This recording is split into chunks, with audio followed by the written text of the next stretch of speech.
هنا مول المحل راه خرج برا يتنفس في الهواء، يعني ولا يحكي في التليفون. المهم خرج من حانوته، خلى الحانوت وحده.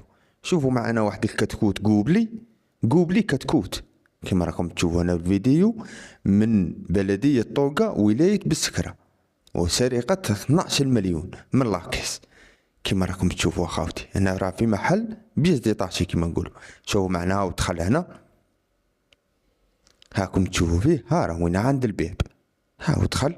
شوف استغل مول المحل راه برا حافظ الحانوت هذي القبلي، هاو راح اللاكيز ديريكت. شوفوا معنا خاوتي، هوب راه يفتش هنا، هاو هنا يجبد الدراهم. شوفوا شوف، مرحبا بك في العالمية، وجبت لكم بس التصويرة خاوتي، راه بالتصويرة، يعني إلا لقيته جيبه وروح، إلا لقيته جيبه وروح. ها هو خرج هنا، شوف شوف الدراهم وين يديرهم، شوف هوب في ذيك البلاصة. هيا هنا شاف مول المحل، دخل دير روح ويشوف. هاي أصحاب المحلات ما تخلوش الحانوت فارغ، هاي الساعة عليك راهم بقوة. شوفوا معنا هنا دخل، كان يحكي في التليفون مول المحل، هاو مازال يحكي في التليفون. مول المحل دخل والصعلوك خرج، ومرحبا بك في العالمية، العالمية وزيدوا لها شوية. نكست، ها الفوطو.